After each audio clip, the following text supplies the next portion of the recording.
The Elkhorn Slough is an ecological treasure, providing habitat for rare plants, animals, and more than 340 species of birds. The slough harbors the largest tract of tidal salt marsh in California outside of San Francisco Bay, and its watershed includes dunes, coastal marsh, oak woodlands, and unique maritime chaparral.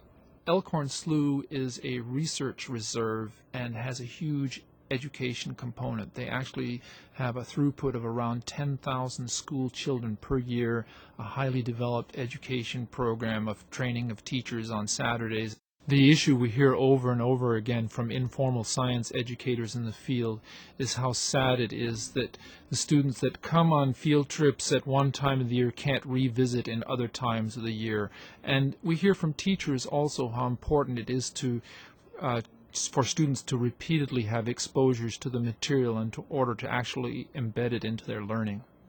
What we've done here is to bring a solar-powered wireless internet connectivity into a remote U.S. fish and game wildlife viewing blind. Implementing a wireless network at this site is challenging because there is no electrical power or telecommunications infrastructure. The salt air and elements are corrosive to equipment, and access is dictated by tidal conditions and seasonal wildlife patterns. Notice here we have basically nearly the speed that we have on the DSL account that's feeding us. Every time I just click this image here, it then automatically wirelessly sends the image to the server. And what are you taking an image of? I'm taking an image of you guys. Okay. Hello, Gil? Is Gil there? Yeah, this is Henrik. Oh, wait. We're out right here. You can see the time and date stamp. And here's the rest of the gang. Here you see our solar-powered wireless communications tower at the site. In the center, you notice that we have lightning protection for the tower in the form of a lightning rod. As you look down to the lower left, you can see the directional or Yagi antenna. On the right side, you can see the omnidirectional antenna, which serves to provide a signal to the local surroundings of the blind.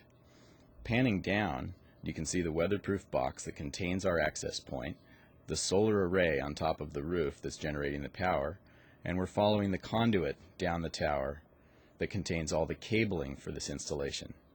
So what we have is a bank of 4 deep cycle gel cells which are continuously charged during daylight hours by a smart charging system that allows the batteries to be optimally charged at any given time by the amount of solar we have. My battery voltage is 14 volts. We're charging at just under 5 amps right now, and we're drawing at under an amp. So you can see we're easily 4 times our draw right now. So we're getting 110 volt alternating current that's sufficient for running scientific instruments. Go ahead. We're pulling down a little more than a megabit. This is a current shot from our other solar-powered installation, so that should suffice. Here we're at our latest solar-powered wireless camera site at Elkhorn Slough, and we're viewing via the internet our Año Nuevo project, which is running today on solar power and wireless out at about 3 or 4 miles, where it transmits via Big Creek Lumber, who has been a gracious sponsor of ours. Oh, it is blazing fast, I just have to say.